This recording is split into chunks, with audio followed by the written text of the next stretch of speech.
welcome back for another episode of the Daring to Dad podcast. My name is Ryan Walton, and I am the host. This podcast is all about fatherhood, masculinity, and faith, and where these things intersect, how they impact our lives and the broader culture around us. I'm also a dad coach. I work with fathers and men one-on-one and in group environments. If that's something you're interested in after listening to some of these conversations and want to learn more, you can find out about that coaching and what I do at daringtodad.com. Today's conversation is with my longtime friend, CJ Casciotta. He's an award-winning media producer of kids and family entertainment, trusted by places like Forbes, TechCrunch, Sesame Studios, and MGM. He is the author of 2 books, Get Weird and The Forgotten Art of Being Ordinary, both hopeful manifestos for the next generation. Most importantly, he's a dad figuring out how to raise thoughtful, creative humans in the 21st century. Please enjoy my conversation with CJ Casciotta. CJ, welcome to the Daring to Dad podcast. Always love talking to you, man. Thank you for having me. We go back a long ways, and this is a good conversation. I'm excited for it. Yeah, we do. CJ and I attended Biola University together back in the day. God, I don't want to even say how many years ago that was. Yeah. But it's been a while, and we've kind of stayed, connected, loosely over the years, more in recent years, as we've both been kind of putting things out in the world and kind of reconnected and realigned on, hey, you're doing great things. Hey, I really like what you're doing as well. So we've been reconnecting in recent years, and it's been so good to see what you're up to see some of the success that you've had with what you're putting out in the world. And I want people to hear about that. I want people to hear about what you're up to, what you're creating. And you've written some books. I want you to talk a little bit about Ring Beller and what you're up to. So could you set the stage for us? What are you up to? Yeah. So if I could draw a big circle around the stuff that I make, it's really for anybody who feels, as Martin Luther King once said, creatively maladjusted. And what he meant by creatively maladjusted is people who can't help but use their imagination and their creative talent to right wrongs, to see where the gap is between justice and injustice and close that gap. And I think now is a really interesting time to sort of reinvigorate that phrase, because there are so many creative tools at our disposal. Look at what's happening with AI right now. But we could teach the next generation to use those tools to simply consume, to doom scroll, to entertain, or we can sort of reconnect with the purpose of art that's always been there. It's to push ideas forward, to challenge our thinking, to make the world wholer. There's a Jewish saying called Tikkun Olam, to repair the world. And that's the kind of stuff that I hope in my own little corner, my own little way, can further. And we've got this. You mentioned Ring Beller. That's one of the ways we're doing that. Is we've got this. The thrust of my work is as a writer and a media producer, and so one of the shows that we are creating and working on is a show for schools that's in about 10% of schools starting in this August. It's called Ring Beller, and we basically call it Ted Meets Sesame Street, and it's a show that tries to instill some of those possibilities in kids, creativity, empathy, imagination, and a sense of community and belonging in a environment, in a world that those things are kind of tearing apart at the seams. I feel that. I mean, I even feel it as you talk about it, like right now in this moment. One of the things I've always loved about you is just your some of the optimism you have about media, about these tools, using them as a force for good in the world. I'll admit that I often will get cynical about it, and I'm sure you probably have your days as well. But I love that what you're talking about is, how do we use these and see them as a tool for good. Um, what is it that you? How do you do that? I mean, there's because there is a lot of like doom and gloom out there, and a lot of Yeah. a lot of media platforms feed off of our fears and our anxieties and our rage. Yeah. How do you combat that? I think one of the things I personally do is look back and look at the much longer breadth of art and creativity that humans, since the dawn of recorded history, probably even before that, but have inspired us with, and remember that that's the long tail, right? That's the long arc. Is that creatives, artists, the job that we have, those who feel creatively maladjusted, is to carry that mantle. And just because technology is changing, and just because it's gotten harder in some senses, that doesn't mean that we give that birthright up. Mm, I love that, the birthright for creativity. What is it that you're getting into schools? What do you find, and what are you hearing that schools are looking for? What's the gap that this is filling in some of these educational spaces? Yeah, well, and this is because I love the podcast is called Daring to Dad. This is also a parent thing too, right? What I'm about to say is that we've got all of these creative tools at our disposal. Every kid wants to know how to use a green screen and know how to edit using Final Cut or Premiere, but what we're lacking is this sense of why. Why do we do this stuff? Why are we compelled to make something that wasn't there in the first place? And so what I am really passionate about is, again, finding those who feel like a creative misfit or understand that, something's not right in the world. How do you use these tools to create stories that bring us together? That's always going to be a need. You're never going to be able to automate out of that fully. What the danger is not teaching kids, not teaching the next generation that is the work, regardless of the technology. Right. Yeah, because it's easy, I imagine, to become consumers of media, Yeah. and in a sense, the creative wealth, or the creative a capacity to be somehow like monopolized by just the few, and therefore the messages and the stories get consumed by a few. How you said this once, and I'm wondering if you could talk about it here now, about the power of collective storytelling. Yeah.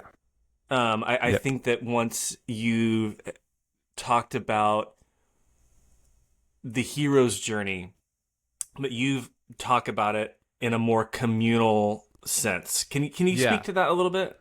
Yeah, I think one of the things that we can be teaching kids as parents, as caregivers, as educators is this concept that my friend Jeff Gomez, who's a producer in Hollywood, is really sort of pushing right now. And you can see the tentacles of this way of thinking, his way of thinking, start to make their way into a lot of the stories that we all love. But it's this idea of collective journey. For centuries, and you can argue even millennium, we've all evolutionarily been compelled by the hero's journey when it comes to storytelling. And it's not like the hero's journey has gone away completely, but because everybody has a storytelling device in their pocket now, which has never happened in all of history, we can't all be these, heroes that go back to the community, bring the fire. Like that trope is, we're evolving past that. And so what we're starting to see is this emergence of something called collective journey, where if you look at movies like Disney's Encanto, or if you look at Ted Lasso, or even if you look at how Lin-Manuel sort of framed Hamilton, it's not just about Hamilton. It's about this collective of misfits who come together, and together they don't try and destroy a villain, so to speak, and they don't banish a villain, and they don't kill a villain because that person is sort of out of the fold anymore. What they are more concerned about is this sort of meta conflict that is a ideal or a system that needs to be reimagined, reframed, reconciled. And those are the kinds of stories that I want to continue to inspire in kids. Like we don't need to be these sort of individualistic heroes that carry the weight of the world on our shoulders. What we can do is find people who are not like us, find people who are like us in certain ways, and together figure out what systems need to be reimagined, reframed, and most importantly, reconciled. Yeah. It's funny. You rattled off like a couple of films, and you mentioned like Ted Lasso, Disney's Encanto, and others. And as I was thinking about those and connecting with what you were saying, I'm like, all those have this element too of like our own healing, right? Our own the own healing in relationships, like with each other, and that's part of the journey as well. And I'm like, oh my gosh, that theme is coming out so much in in movies and TV shows and all the kind of, especially I think in entertainment for kids. Yeah, there's a misunderstanding. Did you see the most recent Inside Out? Oh yeah, absolutely. That's such a and that guy. I mean, Pete Docter and his whole team, who's written and directed that. Like, he is such a nuanced understanding of so many psychological frameworks. That just start to like pop up in those movies in such brilliant ways. It's amazing. My wife is a therapist, and so she's going, "Oh, that I recognize that theory right there. I recognize that practice right there." And it's those are incredible work of arts. And again, you have Riley, who's this one character, but in many ways she's not the main character. The ensemble of feelings working together and figuring out how to harmonize with each other and reconcile some things that they cannot reconcile is the main thrust of that story. It's the perfect example of a collective journey story. Yeah. And there's no real villain in the movie. No. Right? And not to spoil things for people. If you haven't seen it yet, please go see it. It's fantastic. I actually liked it better than the first one. It's a misunderstanding that needs to get reconciled. And to your point, everybody needs to reconcile that misunderstanding in order to move forward. So to your point, there's not this villain that needs to be, back in the, and I love these movies, but Hero Journeys movies, the villain has to die. The villain has to be banished in order for things to be peaceful. That's not indicative of a collective journey story, and it's a huge shift that you're starting to see in culture. Right. It's something that I think we can inspire kids with as we're helping them use these amazing tools like AI and the studio that's now in your pocket that produces 4K cinematic quality. Those are the it's great to have those hard tools, but the soft tools or the storytelling tools that also need to innovate along with those tools, I think, include this idea of collective journey, moving from hero's journey to collective journey. Let's talk a little bit about the role of parents. I mean, this is Daring to Dad. We're talking about being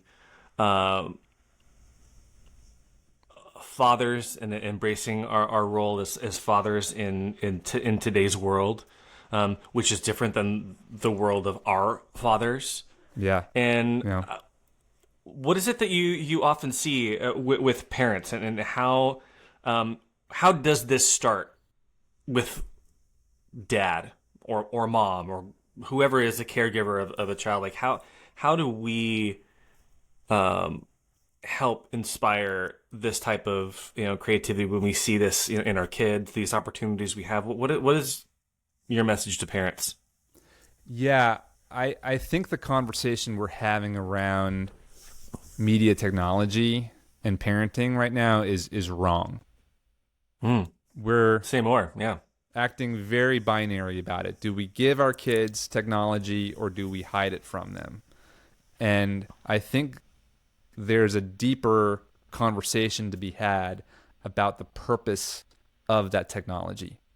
I want my kids to be able to use the technology that I didn't have as a kid to create narratives that bring us closer together, that help them learn, that help them become wise, that help them empathize with somebody who isn't like them, who doesn't have their own background, not to build solely their own sort of consumer mindset all day long. And so the conversation should be about intention and about purpose more than it is about eliminating the technology altogether or allowing it just enough to the point they don't become addicted. Right. Yeah. It's such a hot button topic right now. Like with, I think, parents. I think I would maybe say it's maybe one of the like hot button issues, you know. And I know there are a couple like really popular books out and people making their way all across the like, you know, social media sphere talking about, you know, phones and screen time and schools and all these things. And I'm with you. I think there's, you know, we've got to be able to find a way to equip and empower and inspire, you know, this next generation. You know, I know I always struggle in my house between like, because hey, you know, I love some of these tools as well. And I don't want to be like this just like old curmudgeon like with my kids about like, oh, you know, you kids and your little phones and screen time and like put this negative vibe out there. Yeah. About, because I don't think that that's helpful either, right? Well, when I wrote this book kind of about this concept and what technology was doing to us and how we can you know, move past that. And the first draft of it, I sent it to a good friend, and he came back and said, you know, this all sounds very get off my lawn. This sounds like keep me in the 20th century, forget you 20%. So I really had to kind of take that to heart and go, okay, what are the positive inroads?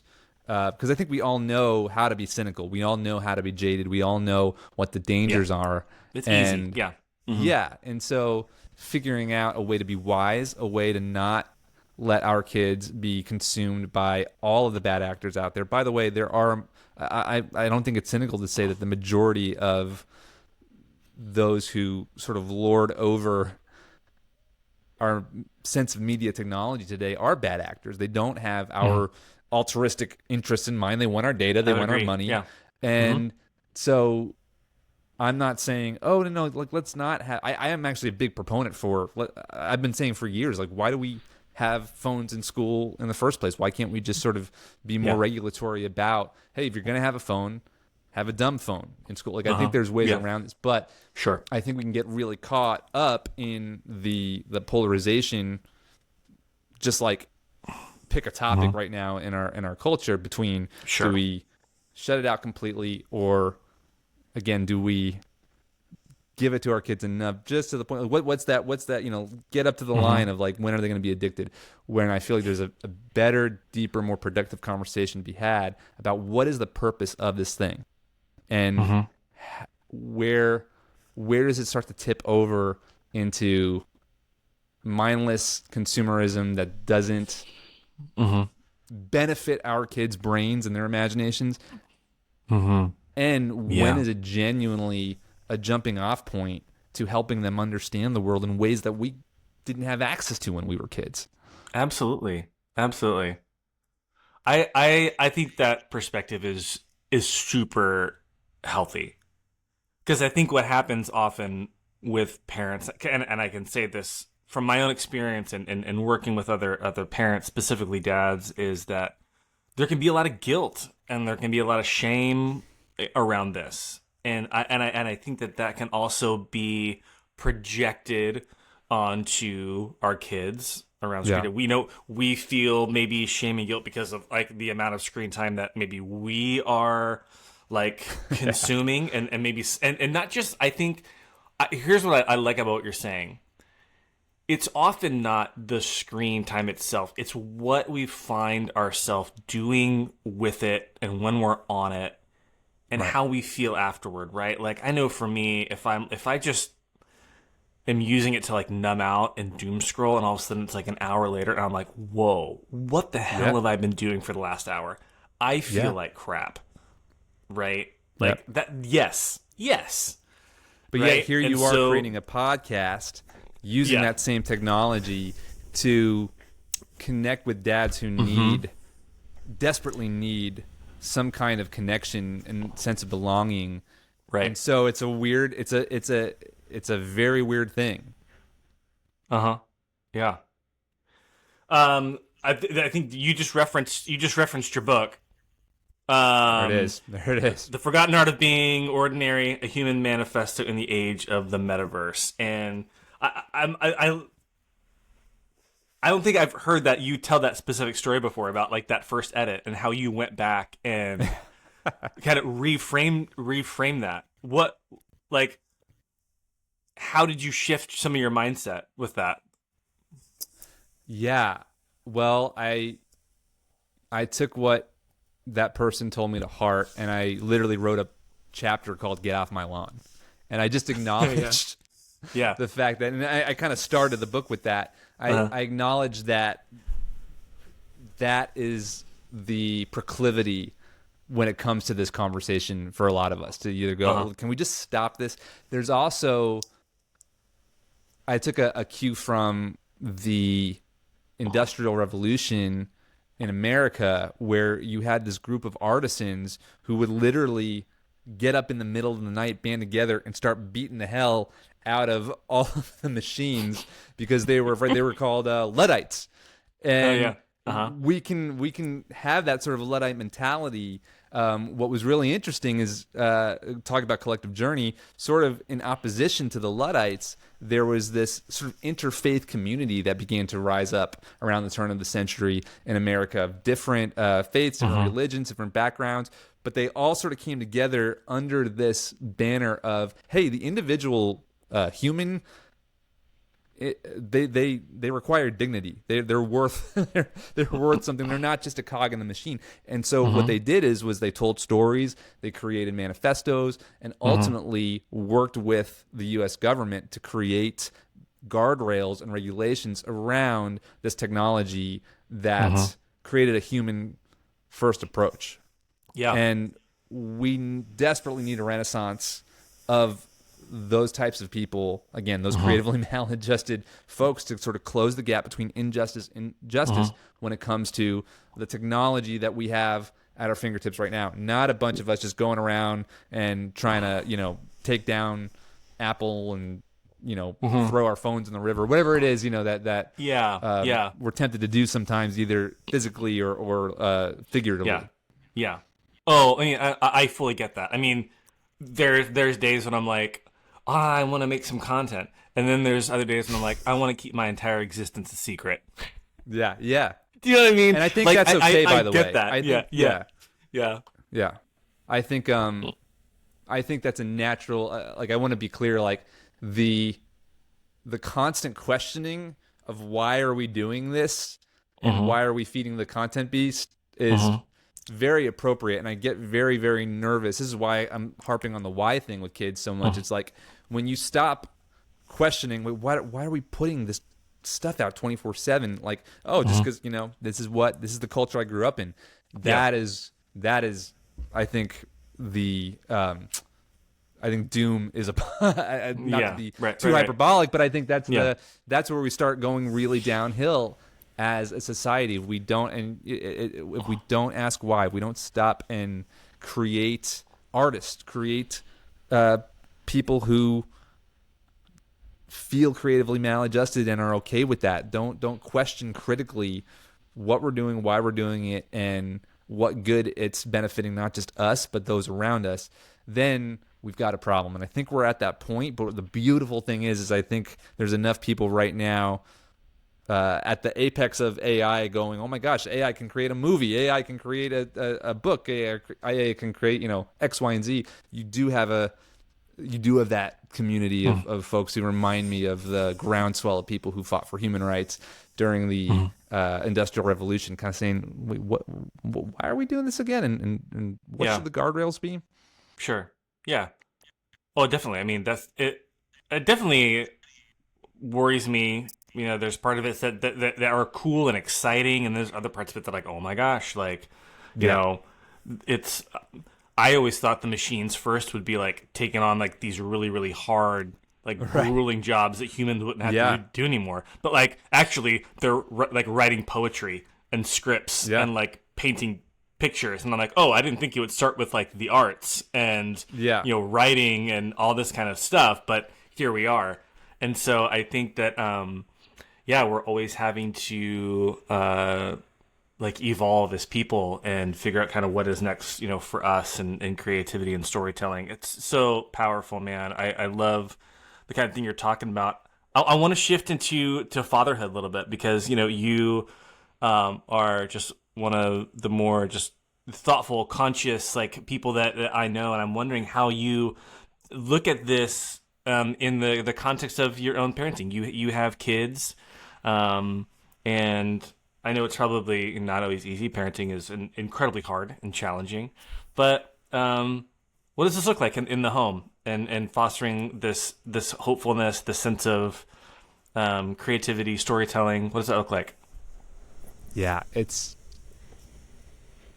It's not easy, and we're by no means experts, but Yeah. one of the things that we have constantly created as a mantra is for every no there's a yes. So if we're saying, hey, you can't use this technology that you want to because we don't feel like, or this app or this piece, whatever it is that we've deemed like, that's just, it's not age appropriate or it's not good for you, we try and bolt a yes onto that so it doesn't feel like a culture of no. Yes, you can have that sleepover with your friend. Yes, you can have them come over and go play outside. Yes, you can go to Target. We can spend the money that we were going to spend on a $9.99 app on something else. So I think it's really important to not just say no, but redirect to real life value and real life benefits to your kids. And then the other thing that we're doing is just getting really, I think, smart. We'll see, when the therapy bills come in for my kids, when they're 35. But Yeah. I think just utilizing, there's some really good companies out there who are utilizing like kid safe technology. Like I'm not like brand promoing or repping anybody, but Yeah. I said Yeah. we like Yeah. our kid has a Gab watch, Uh-huh. and Yeah. that's been really really helpful. Where it's like, okay, you can call us, you can text us, we can call you, we can text you, but you're Right. not on social media and you don't have access to the entire internet. Yeah. So those are Sure. just two things that practically we're working on. And then I think I would say the third thing is we're in constant communication with our daughter. Our son's too young yet to really know and want that technology, but my daughter's tween age and she's like right on that bubble. And so we're Yeah. just in constant communication, and we're having that dialogue with her, and we're inviting her into it as much as possible so that she feels like a member of the conversation, not someone who's being told something constantly, but like, well, what do you think about that? Well, what do and what would be a good, we're trying to be as collaborative as possible with her while still sticking to our guns on certain principles that we have. Yeah. I'm curious to know, CJ, kind of what fatherhood has been like for you, and maybe even recently. How what have been some of the ways that you feel challenged? One of the maybe inspired, maybe kind of, but I mean both ends of the spectrum because I think we all experience so many Yeah. things, in there. But what's been your experience lately in fatherhood, man? How you doing? Yeah, yeah. Well, so my son is incredibly artistic and loves to draw. Mhm. And the other night, I came into his room to tuck him in to go to bed, and I noticed there was a picture that he drew from a couple of months ago that was hanging up on his bulletin board, and it was torn in half on the floor. And I said, "Hey, buddy, why did you tear this in half? This was awesome. I loved it." And he went, "Oh, because I've learned to draw this character so much better in the past few weeks. I don't like this Mm. anymore. This is not good." And it was like staring at myself Oh man. and all of my insecurities. It was so eye opening, and part of that is like, oh man, I raced through my head to go, what am I conveying moment to moment? That is, I started blaming myself for that kind of thinking, and then part of me is like, man, maybe some of this is just genetic, some of this is just that personality of you're an artist is never good enough. The thing that I realized today overrides the stuff that I did yesterday. And I was just like, oh, but I was like, but dude, I liked what you created a couple of months ago. Like, I wish you wouldn't have torn that up because it mattered to me. And for the first time, probably in my 38 years of existence, I was like, oh, that's what people who love me or who have been connected to my work must feel when I, totally disregard the stuff that I did in the past that I'm ashamed of because I've learned better or I've progressed as an artist and I wanted to cover it. I mean, I've taken down so many YouTube videos, dude. I've wanted to re-edit books, and I want, that's just a thing that is really deep inside me. I think it's in a lot of, artists, but it was just so weird to see that personified. And I tried to explain that to his little 6-year-old, mind, and we'll see where he goes. But it was really that's the most recent story I can kind of just tell of like, oh my gosh, like your kids are a mirror to you. Yeah. And so that felt very bittersweet. Oh my gosh. And I think that is, CJ, that is such a powerful story and so true to this reality that we are. They're constant walking reflections, and often what we are reacting to and their behavior is the way that we see ourselves. We're reacting to us. Yeah. My son and I are a lot alike too, and often my frustration with him is my frustration with me. Oh yeah. In my frustration with like, oh, that looks like me, and I, but I will also say that I think it's true that in loving our kids, and we love our kids the same, but I'm maybe specifically like kids that are maybe a lot like us. Yeah. Like take my son for example. Loving my son, who my heart just bursts for like my son, is also an exercise in loving me. And like loving myself. And I've learned because I'm like, because the opposite's also true. Like I'll see things in him and be like, man, he's just so like connected with people and intentional, like in the way that he like talks to people. I'm like, that's a beautiful thing about him. I'll be like, oh, that's kind of me too. I can love that part of myself and celebrate that. That's cool. Yeah.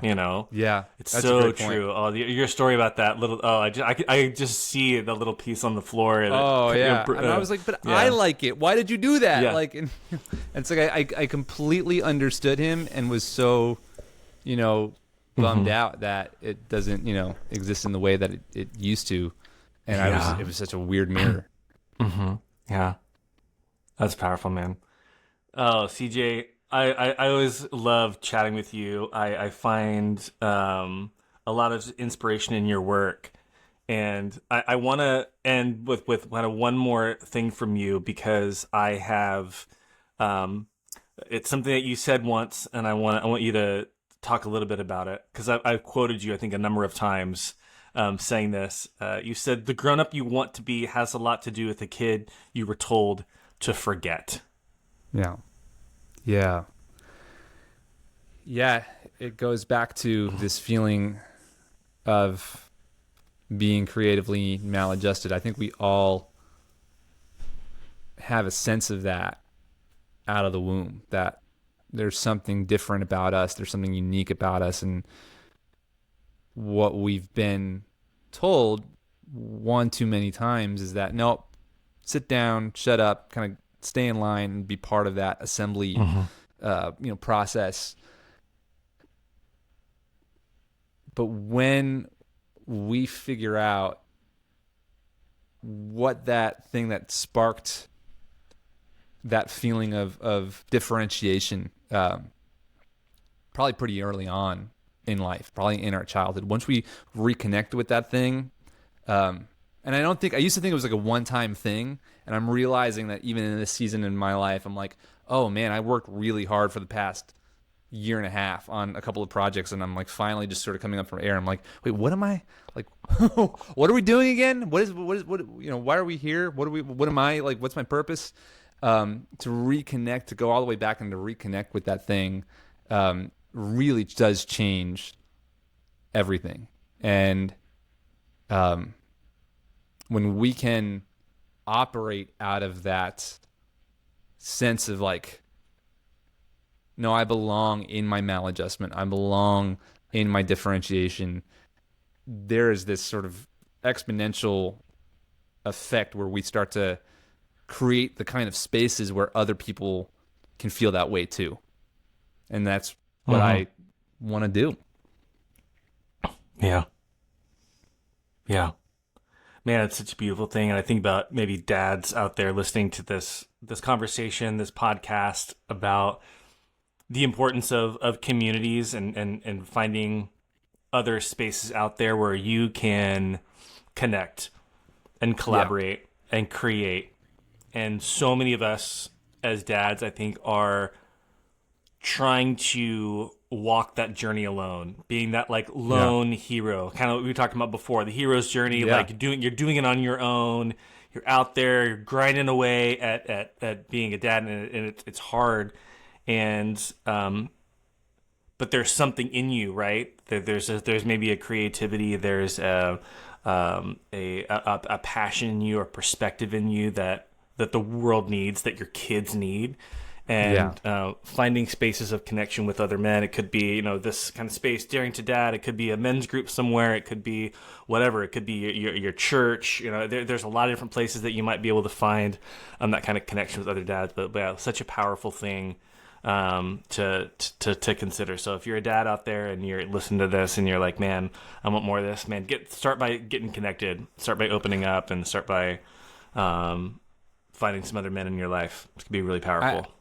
I gotta echo that. Like, I think the biggest thing that we can do, at least for my life as a dad, is to be a husband and dad, is to create an environment of peace and security for my family. That's what that's kind of my own personal purpose for being, a husband and a dad. It's so funny to try and do that in isolation just by default, because we've kind of learned to do that for all these myriad of cultural reasons. But then my favorite thing is when either me or someone else will sort of just like drop a little pebble in the water when we're all hanging out with a bunch of guys.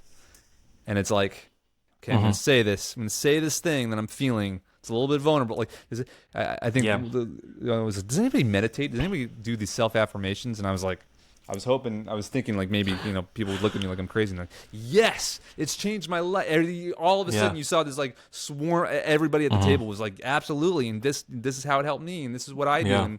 And so that little like, don't be, if I could add any sort of advice to your brilliant advice, would be like, don't be afraid to find that community, and don't be afraid to be the first one to sort of throw that first, to lob that softball out. It might seem like a really big boulder, but it's not.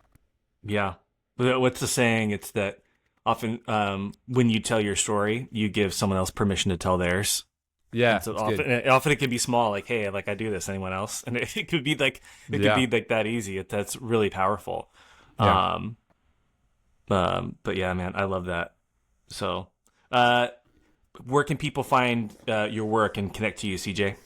The biggest place right now is if you go to reculture.tv. That's all of the media and video production stuff that we're working on. You could also go to bycj.co, bycj.co, and that's where like my books and stuff are. But yeah, awesome. Either of those two websites. Yeah, we'll put all that in the show notes, but check out either one of his books. I got them right here. Look at those. There you go. Yeah, for those who are watching, these are the books. They're phenomenal. I have them in my library, just right here next to my desk. Connect to CJ. Man, I appreciate talking to you. Appreciate your perspective on life and the energy you're bringing to the world, CJ. So, hoping and wishing the best to you and your family.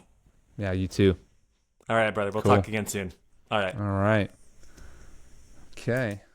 Hey, thanks so much for watching, for listening. If you enjoyed it, one way you can support my work is by subscribing, by sharing, all of those things. Thanks so much. I'm incredibly grateful for your support.